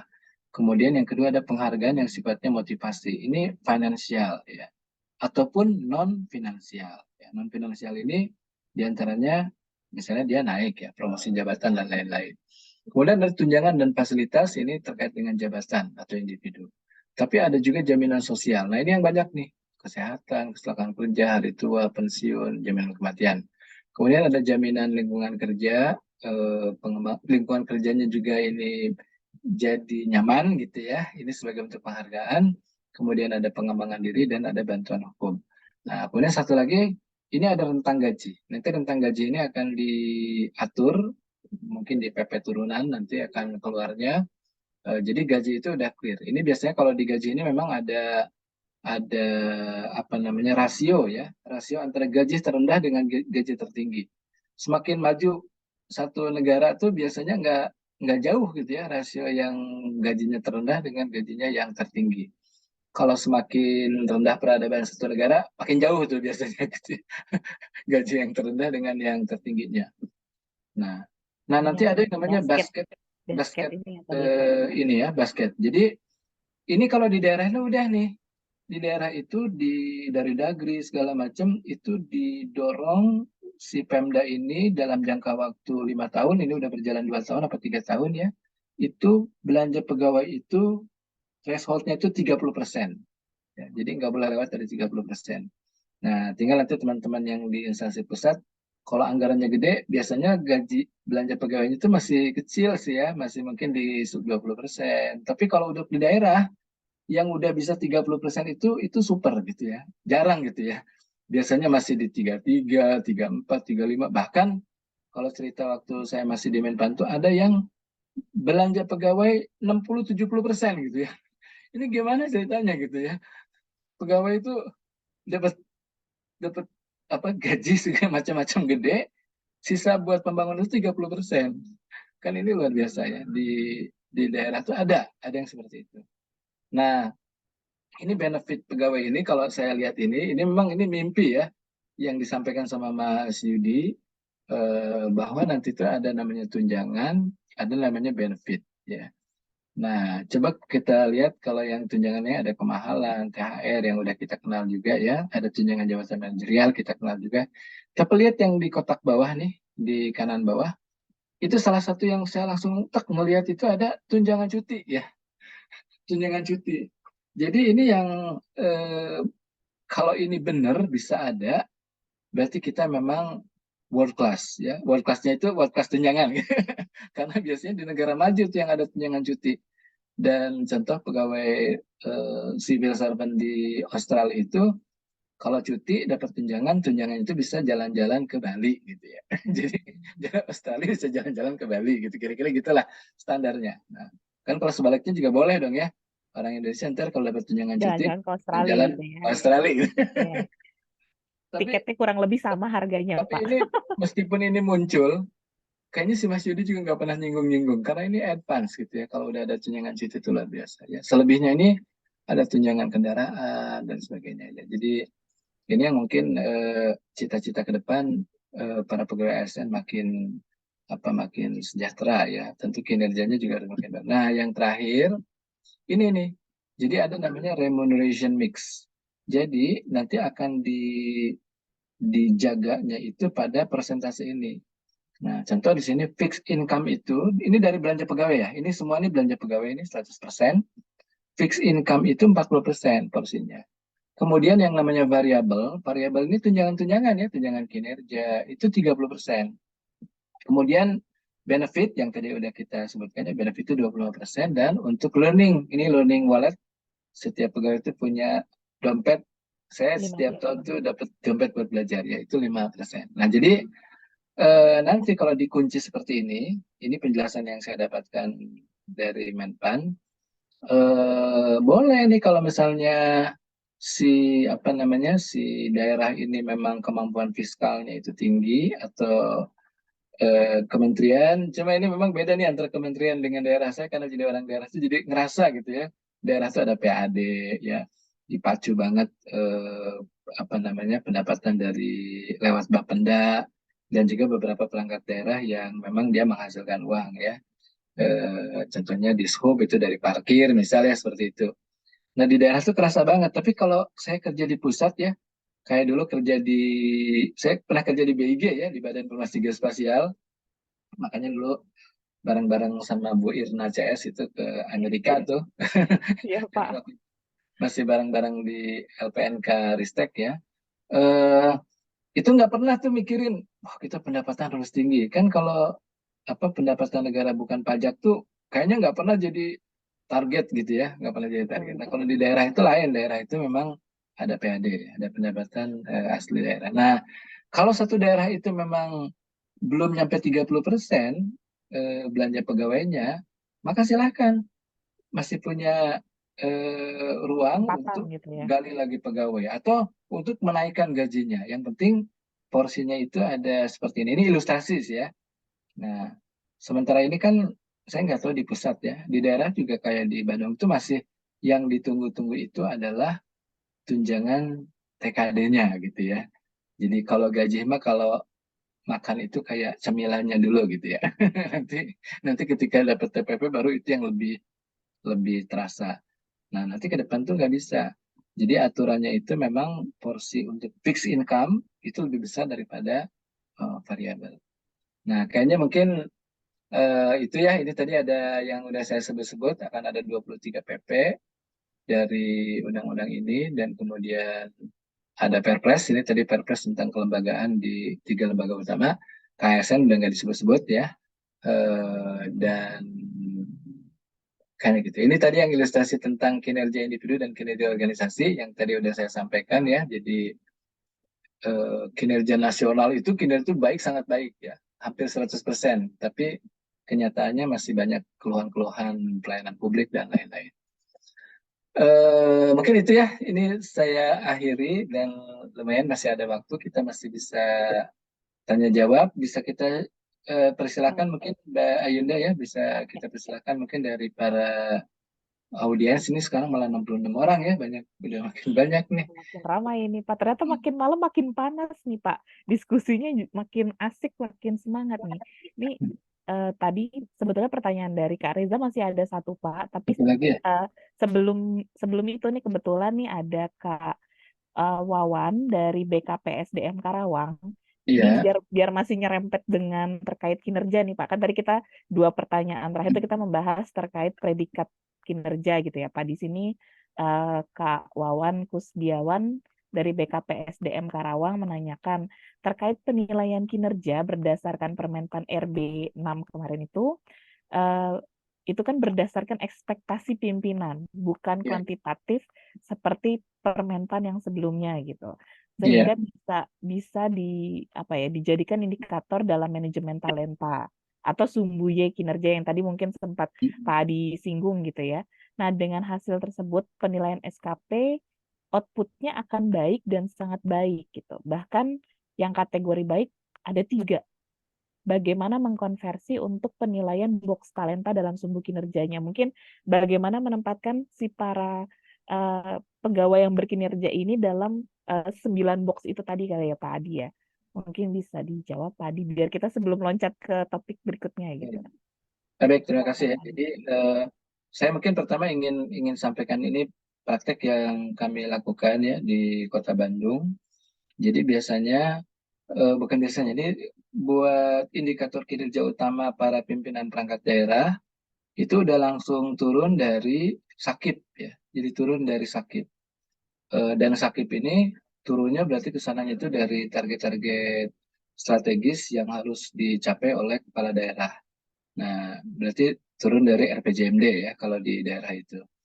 Nah, itu makanya si IKU dari kepala-kepala dinas di Kota Bandung itu enggak bikin sendiri, tapi memang itu given ya, diberikan, dan itu yang ditandatangani dalam perjanjian kinerja dari kepala-kepala dinas dengan wali kota ya, dengan wali kota. Nah, baru dari situ ke bawahnya itu adalah dialog kinerja. Jadi seperti saya mungkin ke sekretaris dengan para kabit itu dialog kinerja ini saya diminta untuk mencapai target ini. Kebetulan di saya itu ngambil targetnya tuh nilai sistem merit, dan nilai sistem merit ini udah bisa dipretelin gitu ya ke berbagai aspek dalam manajemen ASN. Berarti bisa kena nih, oh kalau gitu nih untuk yang bidang terkait dengan bidang pengadaan, pemberhentian harus bisa mencapai ini. Dengan yang kinerja harus bisa mencapai ini. Itu sesuai dengan yang di merit. Nah, di situ kita sebagai pimpinan itu memang punya ruang-ruang yang inovatif ya. Misalnya gini, contoh ya, ini contoh. Saya pengen penilaian kinerja itu bisa menghasilkan employee of the month. Gitu. Misalnya gitu ya. Itu saya minta tuh ekspektasi saya ke bidang kabid yang menangani kinerja. Bisa nggak tahun depan ini kita pengen ada employee of the month. Nah, ketika ngobrol-ngobrol dengan kabinnya itu, Pak Kaban kayaknya kalau untuk employee of the month kita masih agak berat, masih belum siap. Tapi kalau employee per 3 bulanan, ya, per 3 bulanan, pegawai terbaik per 3 bulanan, mungkin kita bisa kejar. Jadi ada dialog kinerja, ada ekspektasi, dan ketika saya dialog dengan masing-masing kepala bidang yang di bawah saya itu, saya didampingi oleh Kasubag, sekarang udah bukan Kasubag ya, dia perencana ahli muda. Dia yang mendata. Dan itu masuk semua tuh, masuk semua hasil dialog kinerja itu ke dalam sistem. Di kami di Kota Bandung tuh namanya Mangbagja ya, Manajemen Bandung Kinerja. Jadi masuk. Nah, sehingga nanti para pegawai ini yang langsung di bawah saya, dia mengerjakan sesuatu, bikin rapat, bikin kegiatan, itu untuk mencapai target-target yang saya minta. Nah, jadi yang namanya ekspektasi itu memang ada gitu ya. Dan nanti di dalam penilaian bulanan, tribulanan, itu di sistem itu akan ada tuh untuk yang capaian ekspektasi yang ini seperti apa nilai dari saya. Oke, sesuai ekspektasi. Oke, yang ini di atas ekspektasi. Kayak gitu. Jadi sebenarnya dibuat lebih simpel nih ya, Mbak Yunda dan teman-teman semuanya. Jadi kalau kotak sumbu Y dalam penilaian kinerja itu ada di atas ekspektasi, sesuai ekspektasi, di bawah ekspektasi. Sebenarnya atasan tuh tahu gitu ya. Ini saya kalau sama pegawai yang ini tuh, dia bagus banget kerjanya nih. Dia di atas ekspektasi saya gitu ya. Pegawai yang ini, dia bagus tapi nggak sampai di atas ekspektasi, sesuai ekspektasi, berarti di tengah-tengah. Nah, kalau yang ini mah rada repot nih. Ini memang setiap kali dikasih tugas tuh, pasti dia di bawah ekspektasi saya. Jadi lebih simpel. Nggak Iya, sibuk dengan mikir, dia nilainya nilainya 75, berapa gitu ya. ini nilainya 74,5 gitu. Akhirnya, wah jadi bingung sama angka gitu. Cuma dibagi 3 gitu aja. Ini yang saya pernah dengar di BUMN yang udah bagus. Memang gitu aja. Jadi atasan itu nggak pusing gitu ya. Cuma di atas sesuai, di bawah. Udah gitu aja gitu ya. Cara menilai kinerjanya. Nah, jadi Jadi kira-kira gitu ya. baik PR pimpinan adalah harus menilai secara objektif ya Pak Adi ya tentunya ya. Jadi nggak bisa. Kadang mungkin di bawah tuh kekhawatiran masih like or dislike itu kadang masih ada gitu ya. Tapi di sini sebuah tantangan bagi para pimpinan untuk mengenal Iya. mengenal lebih dekat, mengenal lebih dalam para stafnya, termasuk juga bagaimana mengembangkan para stafnya itu ya Pak dengan dialog kinerja tersebut gitu. Jadi Iya. sehingga bisa bisa menempatkan oh ini bisa masuk ke dalam bukan apa ya suksesi gitu ya, menjadi talent suksesi seperti itu. Baik, ini sebelum kita ke Kak Mastri dari Sulawesi Utara, ini entah singkatan daerah atau namanya memang Mastri Sultra, kita mungkin bisa biar komplit gitu ya. Tadi pertanyaan Kak Reza ada satu lagi nih Pak Adi terkait eh, fleksibilitas kerja. Apakah di Kota Iya, iya. Bandung sudah menerapkan fleksibilitas kerja? Itu bagaimana? Apakah di Kota Bandung full WFO atau ada flexible working arrangement atau bagaimana Iya. Pak Adi? Silakan.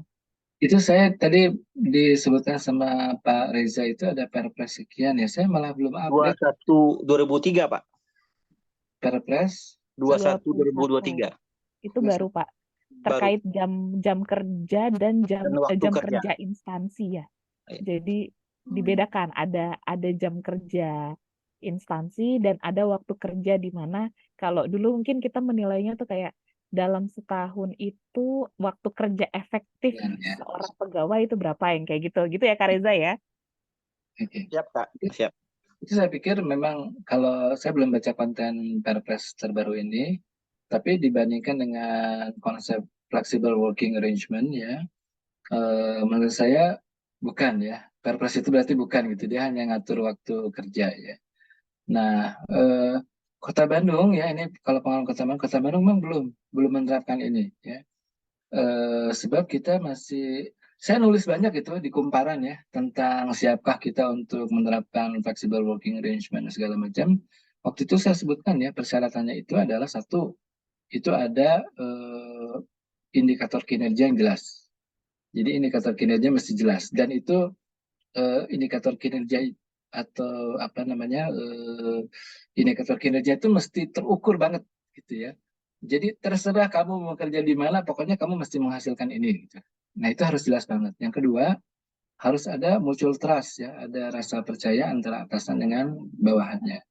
Kemudian yang ketiga, di waktu-waktu yang memang itu disebut sebagai waktu kerja, itu si bawahannya itu anytime kalau diminta sama atasannya itu harus bisa respon gitu ya. Jadi nggak boleh nih, aduh sorry bos, saya lagi di pasar dulu, nggak boleh gitu kalau namanya sedang waktu kerja. Jadi kerjanya from anywhere, tapi kalau waktu kerja itu memang waktu kerja gitu ya.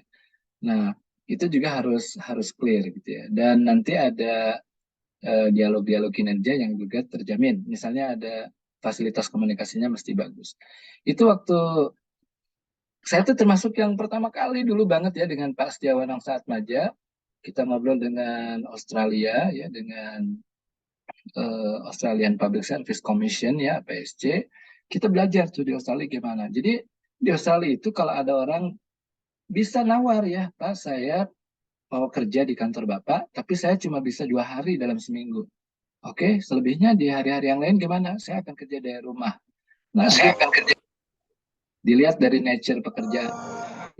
Kemudian tuh diperiksa ke rumahnya. Nah, kalau kerja di rumah di mana kerjanya? Oh, ini Pak. Kalau suka dipakai untuk jam apa meja makan sekaligus meja kerja, nggak boleh tuh. Harus benar Anda punya punya ruang kerja gitu di rumah itu. Contoh ya seperti itu. Nah, makanya saya ke beberapa teman ya, saya nggak sebutin dari instansi mana gitu ya. Kita udah terapkan fleksibel. Fleksibelnya kayak gimana? Saya bilang gini, gini, gini. Wah, saya bilang nggak jelas nih kamu nih. Instansi kamu tuh nggak jelas banget gitu ya. Menerapkan fleksibel tuh fleksibel yang nggak terukur gitu ya. Jadi harus hati-hati juga. Nah, terakhir saya belum dengar dari Jawa Barat ya. Jawa Barat ini karena Pak Setiawan kemarin jadi sekdanya, itu diberikan. Tapi yang diberi hak untuk bisa ngambil kesempatan fleksibel, mereka bilangnya dynamic ya, dynamic working arrangement. Itu hanya yang ada pada kalau nggak salah kotak 9 saja atau kotak 9, 8, dan 7 ya. Jadi Oke. yang boleh ngambil diberikan kesempatan untuk Kesempatan untuk working flexible working tersebut ya. stars gitu ya. Yang itu berarti sudah terjamin bahwa orang Dia itu pasti berkinerja gitu. sudah punya budaya budaya kinerja bagus gitu ya. Dan itu menurut saya juga salah satu basicnya. Jadi gimana nih ada orang kinerjanya nggak bagus, iya Pak, saya soalnya nggak bagus karena saya ngantor sih. Kalau saya di rumah mah saya bagus. Gimana jaminannya gitu ya? Di kantor aja dia malas-malasan gitu ya. Apa jaminannya dia kalau di rumah itu bakal jadi rajin gitu ya? Dia lebih rajin ya ya. Kira-kira Baik gitu. itu Izin Pak baik. Adi, itu sebenarnya pada pasal 8 di Perpres itu sudah jelas untuk flexible working arrangement Pak, udah diatur lebih detail di sana. Jadi memang sudah ada aturannya dan kebetulan kami sedang menyusun perwakonya nih. Jadi kami kebingungan nyari sumbernya Benchmarknya karena gitu ya. Bandung yang terbaik biasanya, makanya tadi saya tanyain udah bikin apa belum gitu Pak. Ini mohon kalau karena lihat di Jabar tuh dua-dua udah ada, memang kata Bapak itu dinamik bukan fleksibel. Saya baca pergubnya, makanya ngelihat yang tingkat kota gimana gitu loh Pak. Makasih. Ya ini mungkin kalau Oke.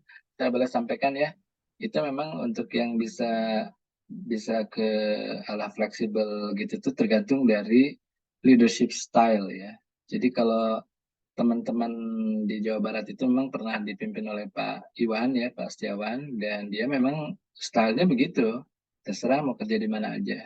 Kan ke saya juga bilang itu pakaian seragam segala macam di Jawa Barat kan jadi nggak jelas tuh seragamnya itu bisa namanya smart casual segala macam. Tapi Pak Iwan bilang ke saya itu punya alasan. Pak Adi kalau nanti kita terapkan flexible working, bisa working from anywhere. Terus Pak Adi datang nih pakai baju kaki, katanya baju seragam Pemda. Tiba-tiba datang di kafe kerja. Kan orang pasti ngelirik semua, ini ngapain ada orang Pemda kerja di sini gitu ya. Oh, jadi viral nanti gitu ya Pak. Dia Malah jadi pakaiannya juga viral. dibikin casual katanya gitu. Jadi itu konsepnya Pak Iwan. Nah di Kota Bandung ini tidak perlu saya detailkan ya, tapi ada style kepemimpinan yang bukan seperti itu gitu ya. Jadi kira-kira begitu ya. Cuma kalau saya sih sangat mendorong untuk teman-teman yang di daerah seperti Jakarta, karena saya pernah merasakan ya, kerja di Jakarta, tinggal di Kota Bogor, itu sehari itu bisa habis 4-5 jam ya di jalan gitu ya. Sementara ketika kita datang ke kantor, kerjanya itu buka email, jawab email, bikin konsep permen ya waktu saya di Menpan. Ini kan bisa dari mana aja saya kerja gitu. Nggak perlu saya datang ke apa namanya ke Jalan Sudirman ya setiap hari gitu. Itu bisa didiskusikan sih kayak gitu ya. Oke, berarti itu dikembalikan lagi ke daerah masing-masing juga ya Pak. Bagaimana dengan style pimpinannya, kemudian bagaimana pelayanan yang diberikan di masing-masing daerah kan juga pasti berbeda ya Pak Adi ya. Nah ini makin panas lagi nih Pak. Chat di kolom chat kita ada 2 pertanyaan, tapi waktu juga semakin beranjak malam nih. Semoga teman-teman yang berada di wilayah Wita dan Wit ini bisa bersabar. Ini ada Pak Masri dari tadi juga sudah mengangkat tangan, takut pegel. Mungkin sebelum kita akhiri diskusi kita akan mendengarkan Pak Mastri mungkin masih penasaran ada yang ingin disampaikan dan mungkin nanti Pak Adi mohon kesediaannya untuk memberikan tanggapan di 2 penanya yang ada di kolom chat ya Pak Adi, nanti saya bacakan. Silakan Pak Mastri, mungkin bisa singkat pertanyaannya atau apa yang ingin didiskusikan. Baik, terima kasih. Assalamualaikum warahmatullahi wabarakatuh. Waalaikumsalam warahmatullahi wabarakatuh. ULP pertama waktu COVID kemarin, sekarang di Sulawesi Tenggara, di keuangan. Jadi di sini sudah jam 9. Tetap semangat ya Pak. Ya, izin Pak Adi, jadi yang saya tanyakan ada 2. Yang pertama, tadi di slide itu bahwa Jakung itu memiliki fleksibilitas, bisa perpindahan rumpun gitu. Nah ini apakah konsep ini bisa diterapkan kalau kita kembali kepada pengertian pejabat fungsional itu adalah orang yang didudukkan dalam organisasi karena kompetensi dan pendidikannya tertentu gitu loh. Nah itu batasannya untuk berpindah rumpun itu seperti apa gitu loh. Misalkan kami yang di keuangan aja, di sana ada unit-unit eselon 1 yang berbeda secara tusinya, untuk bisa anggaplah berpindah rumpun misalkan, yang satu mengolah kekayaan atau di sana ada lelang, yang satu mengolah pure terkait dengan keuangan, ini membutuhkan sebuah harus ada UKOM-nya, lulus UKOM dan sebagainya seperti itu. Nah, kemudian yang kedua, di Permenpan nomor 1 2023 di pasal 2, di sana Jabung itu memiliki diperkenankan fleksibilitasnya itu bisa duduk di berkedudukan dimanapun, itu tidak harus di unit tertingginya. Bahkan seorang Jabung itu tidak hanya sebagai ketua tim, tapi di aturan Permenpan yang baru dia bisa sebagai kepala unit. Asumsikanlah kalau dia kepala unit dalam artian seksi ataupun tidak sebuah instansi atau satuan kerja, nah itu seperti apa gitu loh, gitu. Karena kan struktural unit itu kan identik dengan jabatan administrator, jabatan administrasi gitu, seperti itu. Nah ini seperti apa fleksibilitas bisa duduk di dalam sebuah unit itu gitu. Mungkin demikian. Terima kasih. Terima kasih Kak Master. Ini saya manggilnya kakak nggak apa-apa ya, kita biar lebih berjiwa muda gitu ya, biar lebih semangat dan lebih akrab. Salam kenal juga nih. Gimana nih Pak Adi nih terkait jabatan fungsional yang sekarang dengan Permenpan 1 2023 ini cukup dinamis juga ya, merupakan bukan shock terapi ya, agak kita harus dengan waktu singkat beradaptasi gitu dengan peraturan jabatan fungsional yang terbaru nih Pak Adi. Silakan tanggapannya Pak Adi. Kalau di Kota Bandung seperti apa Pak? Pertama kalau nanya di Kota Bandung, ini saya gini ya, saya tuh mengatakannya bukan GR ya. Kota Bandung itu termasuk yang sistem meritnya itu udah sangat baik ya. Mungkin di antara yang paling tinggi lah gitu ya di Pemda di Indonesia ini. Tapi terus terang perubahan-perubahan yang terjadi ya dari satu permen ke permen yang lain, kalau kami melihat itu terlalu cepat gitu ya. Terlalu cepat ya. Belum selesai kita adaptasi dengan Permen 8 tentang kinerja, tiba-tiba muncul Permen 6, ya tiba-tiba muncul permen tentang sistem kerja baru dan sebagainya. Kami itu cuma mikir aja gini ya, kami Kota Bandung yang udah digital, udah sangat baik sistem meritnya, itu juga nggak bisa cepat gitu ya, berubah-ubah seperti itu. Apalagi ngerubah ke sistem aplikasi dan sebagainya. Makanya saya tuh nggak tahu ya daerah-daerah lain seperti apa. Dan saya bisa ngelihat ya, bisa ngelihat pada saat ada rakornas-rakornas yang menurut saya juga nggak terlalu efektif gitu ya, ngundang sampai 1.000 orang ya di itu apa Grand Sahid itu ya. Kan mungkin kalau Bu Ayunda sempat datang di sana, coba bagaimana tanggapan-tanggapan dari daerah-daerah gitu ya. Itu kadang-kadang saya bilang, itu si Bapak ini jadi kepala BKPSDM, ngerti nggak sih tentang manajemen ASN gitu ya. Karena pertanyaannya itu udah ngawur gitu ya. Dan kayak udah nggak usah ada aturan aja. Barangkali ini bentuk frustasi ya. Bentuk frustasi dari teman-teman di daerah, ngelihat di pusat tuh bikin aturan, ayo aja bikin aturan ganti ini gitu ya. Tanpa melihat kesiapan atau adaptability dari teman-teman di daerah. Nah, termasuk di dalam pertanyaan yang tadi Pak Masri ini, pertanyaan tentang jabatan fungsional, kan gini Pak ya, ketika ada perubahan itu, pasti kita tuh akan, pikiran kita tuh akan ada pada apa yang sekarang existing gitu ya. Nah, jadi kan kalau fungsional itu pasti Pak Masri dan Bapak Ibu juga berpikirnya sama ya. Saya pernah jadi tahu ada fungsional surveyor pemetaan gitu ya. Kalau surveyor pemetaan berubah menjadi, katakan ya yang sama-sama teknis ya, surveyor pemetaan berubah menjadi penyuluh koperasi misalnya gitu ya. Itu kira-kira gimana tuh ya? Atau jadi penyuluh lingkungan hidup gitu ya. Nah, mungkin yang seperti ini kalau saya bayangkan, karena ini kan belum keluar aturan, belum keluar aturannya ya. Yang saya bayangkan walaupun ada fleksibilitas, tapi pasti harus ada namanya, apalah namanya, ada uji kompetensi, ada apa gitu ya. Tapi memang ada beberapa jabatan fungsional yang saya pikir nih asal orangnya punya kemampuan learning yang cepat, mungkin dia bisa cepat masuk Pak. Contohnya misalnya dari tadi yang teknis itu, dia pengen jadi analis sumber daya manusia. Gitu ya. Kalau saya sih mengatakan analis SDM itu cukup generik gitu ya. Jadi asal orangnya mau belajar, dia bisa cepat belajar. Cuma sebaliknya nih, analis SDM aparatur. Dia pengen jadi, balik lagi tadi ya, pengen jadi surveyor pemetaan. Apalagi kalau pengen jadi dokter ya, fungsional dokter. Kayaknya itu impossible gitu, nggak mungkin gitu ya. Jadi kelihatannya walaupun di aturannya itu nanti belum, sebenarnya nggak ada Pak aturan detailnya di Undang-Undang ASN, nggak ada. Jadi yang disampaikan sama teman-teman di Menpan itu kayak ini undang-undangnya malah nggak dijelasin gitu ya. Nanti ke depan tuh akan begini, ke depan akan begini gitu ya. Nah ini yang saya sih ngelihat, ini bener nggak sih yang diomongin akan seperti itu, atau tetap aja di PP itu akan mengatur, tapi memang kata kuncinya itu agile gitu ya, kata kuncinya itu lebih lincah. Nah kalau lebih lincah itu, kalau saya menduga ya, ini mohon maaf ya karena memang belum ada PP-nya ya, saya menduga salah satunya memang udah muncul para smart ASN. Jadi mereka itu bisa gitu ya, dikasih tugas, selama itu dikasih pembekalan yang minimal, masuk ke satu jabatan baru, dia bisa cepat adaptasi. Dia bisa cepat belajar dan dia bisa penuhi apa namanya kriteria kinerja yang diharapkan di sana. Saya ngeduganya seperti itu.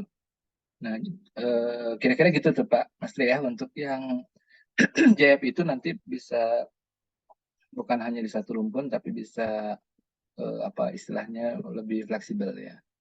Nah, kalau untuk JF bisa jadi kepala unit, ini kelihatannya dalam sistem kerja memang seperti itu. Jadi apakah itu pelaksana atau JF, dia bisa menjadi ketua tim ya. Kalau dalam sistem kerja baru itu dia bisa jadi ketua tim. Nah, tinggal tantangannya buat pengelola SDM, jelas pejabat fungsional seperti itu harus diberi bekal manajerial. Ini yang kalau kami sih di Kota Bandung, interaksi dengan LAN RI, itu kita udah mengatakan tolong disiapkan oleh LAN kurikulum-kurikulum kepemimpinan, bukan dengan kelas-kelas seperti sekarang ya, kelas untuk eselon 4, kelas untuk eselon 3, tapi kelas untuk fungsional. Misalnya yang ahli muda itu, dia bisa disiapkan setara dengan manajerial di pengawas ya, manajer di eselon 4. Nah, bahkan kan kalau diagonal, dia kalau udah excellent, bisa juga disiapkan untuk pelatihan kepemimpinan secara administrator, itu eselon 3. Ini ngambil ini ya, ngambil ada pola karir horizontal, diagonal, sama vertikal ya. Nah, saya udah sounding-sounding sih ke teman-teman di LAN, kayaknya mesti disiapkan sebab nih yang struktural memang udah nggak ada. Misalnya di pusat ya, kalau dipaksakan bahwa yang ikut PKA, pelatihan kepemimpinan administrator itu struktural eselon 3, jangan-jangan udah habis gitu ya, udah nggak ada eselon 3. Gitu. Jadi kan berarti pembekalan manajerial, kemampuan manajerialnya itu diberikan ke pejabat fungsional. Fungsional, ya. Nah, kalau yang pelaksana, kalau kita baca di Undang-Undang ASN yang baru, ASN kan dia dibaginya tuh jabatan tuh hanya 3. jabatan manajerial sama jabatan non manajerial. Betul. Nah, ketika non manajerial itu ada dua, ada fungsional, ada pelaksana. Pelaksana. Nah, coba kalau dibaca sama teman-temannya yang fungsional itu masih sama ya, ada keahlian, ada keterampilan. Begitu pelaksana itu mereka yang mengerjakan pekerjaan-pekerjaan rutin. Gitu ya. Betul. Nah, makanya nih sedikit agak ini ya. Kalau dulu di Jawa Barat itu Pak Sekda Jabar, siapa aja boleh jadi ketua tim. Pelaksana juga kalau memang dia bagus boleh. Tapi kalau ngelihat dari seperti ini, klasifikasi seperti ini, pelaksana itu memang kemampuannya itu untuk kerjaan yang rutin. Berarti kalau saya ngeduga harusnya ketua tim itu adalah fungsional. Dia bisa menganalisis ya, bisa dibekali untuk kemampuan leadership ya, kemampuan manajerial. Manajerialnya itu tadi. Ya. Kira-kira begitu. Semoga Tapi saya juga masih menerawang ya. Ntar bakal seperti apa PP-nya ke depan. Semoga menjawab ya Pak Mastri. Tadi penasarannya kalau tadi Pak Adi bilang ada jabatan fungsional seperti itu, jabatan pelaksana juga keluar nih Pak. Kalau tadi di paparannya Bapak ada Permen 445 2022 ya kalau nggak salah. Itu turun lagi dengan Kepmennya, Kepmen 1103 yang sudah diperbaharui dengan Kepmen PAN RB nomor 656. Itu membagi jabatan pelaksana menjadi 3. Clerk, Ya. iya 3 Pak, clerk, operator, dan teknisi. Iya. Itu yang tadinya Permenpan 41 ada sekian ratus jabatan pelaksana, sekarang disimplifikasi. Itu kita juga membutuhkan adaptasi lagi nih. Saya juga nggak tahu di Kota Bandung apakah sudah menerapkan jabatan nomenklatur jabatan pelaksana baru atau belum nih Pak. Yang simplifikasi 3 itu tadi, 3 kategori jabatan pelaksana. Tapi itu nanti bakal panjang Pak kalau kita diskusi. Iya. Kita beralih ke chat nih Pak. Di Saya sini. mungkin minta izin kira-kira 10 menitan lagi ya. Ini karena Boleh, saya boleh. ada meeting juga jam Oh, 8. baik. Nanti Seperti kalau yang tadi. masih banyak yang penasaran, mungkin bisa to be continued ya. Nanti kapan kita inikan lagi, jadwalkan Ya, lagi nanti masih siapa? Seperti yang tadi disampaikan nih, ini topiknya agak beda nih. Ini dari Kak Dewi SDMOH. Dia bertanya terkait core value yang tadinya itu yang ditetapkan oleh Presiden Joko Widodo sekarang sudah masuk ke dalam UU ASN. Ini menjadi mutlak dilaksanakan oleh seluruh ASN gitu ya Pak. Yang tadinya masing-masing instansi beda-beda, sekarang cuma satu pakai berakhlak gitu. Nah, Iya. di sini mohon sharing bagaimana penerapannya di Kota Bandung. Apakah Iya. di sana ada peran agen perubahan dalam pelaksanaannya? Kemudian terkait satu lagi Pak, ini ada 2 pertanyaan. Penerapan manajemen talenta, apakah sebaiknya hasilnya diumumkan secara transparan kepada seluruh pegawai atau hanya diketahui oleh manajemen saja? Bagaimana pelaksanaannya di Kota Bandung? Apa kelebihan dan kekurangannya jika diketahui oleh seluruh pegawai? Mungkin itu sebagai pertanyaan terakhir dari diskusi kita ya. Nih mohon maaf Kak Wawan dan kakak-kakak lainnya yang mungkin masih penasaran, mungkin nanti kita akan ada sesi diskusi lagi ya. Mungkin satu itu sebagai pertanyaan penutup nih Pak Iya. Adi, silakan Pak Adi. Baik, terima kasih untuk Bu Dewi. Ini dari SDM Mohani, SDM dan organisasi dan hukum kayaknya ya digabungin ya. Iya, sepertinya begitu Pak. Luar biasa. Kayaknya saya kenal itu, kayaknya saya kenal Pak. Oke. Nah, jadi pertama memang di Kota Bandung ini termasuk yang mungkin kita sangat ini ya, sangat cepat ketika ada berakhlak itu udah langsung kita adopt ya di Kota Bandung, dan bahkan di Kota Bandung ini kita pelatihan-pelatihan tentang ASN berakhlak ini dengan porsi kurikulum yang memadai ya gitu ya. Ini kita udah ada di platform digital ya. Bandung ini punya namanya Bandung Learning Center. Nah, jadi semua pegawai yang jumlahnya 16.000 itu sudah mengikuti modul ASN berakhlak. Ya, tadinya sebelumnya di tahun sebelumnya itu pakai pelatihan yang klasikal ya, klasikal kita ngundang dan itu kan kebayang nggak kalau 16.000 gitu ya, pelatihan itu cuma 40 orang, sampai berapa tahun gitu ya kita bisa ngabisin 16.000 ya. Nah, akhirnya kita kerjasama dengan ESQ. ESQ ini kita kejar karena berakhlak ini kan dulu induknya itu akhlak ya di Kementerian BUMN. BUMN. Dan itu yang meng-create-nya itu memang waktu itu Pak Erick Thohir bareng-bareng dengan Pak Ari Ginanjar. Pak Hari Ginanjar. Nah, Pak Alex Denny ini dulu Deputi SDM di BUMN. Dia Ya, jadi Deputi SDM di Menpan. Jadi dibawa. Cuma ketika untuk ASN itu bukan akhlak tapi berakhlak. Jadi ada berorientasi pelayanannya sesuai dengan karakter ASN. Kemudian yang kedua itu ada akuntabel. pertamanya itu kalau di sana itu amanah, di kita itu Kita di akuntabel. akuntabel ya. Nah, jadi makanya saya cari kerjasama langsung dengan SQ, bikin modul, kita beli namanya apa ya? Beli habis gitu ya, beli putus gitu ya. Kita Putus. beli. Nah, itu rupanya sama SQ ketika mereka dapat cerita ke tempat lain tuh banyak yang karena saya pernah diundang sama SQ untuk sharing pembelajaran ASN berakhlak melalui digital dan saya bilang udah waktu itu masih di 10.000-an angkanya, sekarang udah selesai semuanya. Nah, rupanya itu jadi pada banyak yang datang ke Kota Bandung tuh, pengen lihat gimana belajar ASN berakhlak melalui platform digital ya. Termasuk salah satu yang datang itu dari BIN ya, dari BIN juga datang ke Bandung. Pengen lihat, mungkin pas ikutan webinarnya mereka tertarik ya. Nah, jadi kita menerapkan itu dan sekarang tuh di Kota Bandung ya udah ngerti ada berakhlak. Apalagi alhamdulillah dari pimpinan juga termasuk Pak Sekda itu di mana-mana beliau kalau bicara tentang ASN itu pasti berakhlak itu beliau angkat. Jadi udah jadi pembicaraan yang cukup populer lah gitu ya di Kota Bandung. Nah, tentang tadi apakah perlu ada agen perubahan dan lain-lain itu memang kalau ranahnya bukan di BKPSDM ya, ranahnya di bagian organisasi ya. Jadi kita paling berkolaborasi apakah masih diperlukan untuk bisa terus melakukan sosialisasi dan internalisasi berakhlak ini. Kira-kira gitu ya untuk yang berakhlak. Kemudian yang Baik. kedua ya tentang Manajemen talenta tadi, Pak. Apakah perlu ini yang diubah? ditanyakan sama Bu Dewi ini Dewi. memang jadi isu ya, jadi isu. Saya di Kota Bandung itu pernah mengangkat bahwa ini dibuka, tapi hanya dibuka untuk yang bersangkutan dan atasan yang bersangkutan. Atau mungkin sampai dengan atasan yang tertinggi dari yang bersangkutan. Jadi kalau dia levelnya memang di bawah, mungkin ada kepala bidangnya tahu, kepala dinasnya tahu gitu ya. Nah, dan yang bersangkutan gitu ya.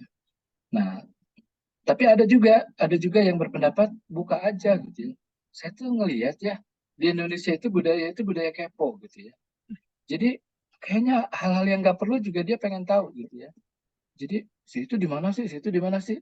Nah ini kalau saya melihat tidak akan produktif ya, malah kontraproduktif gitu ya. Nanti orang malah sibuk saling lirik gitu ya. Oh dia di sini, dia di sini.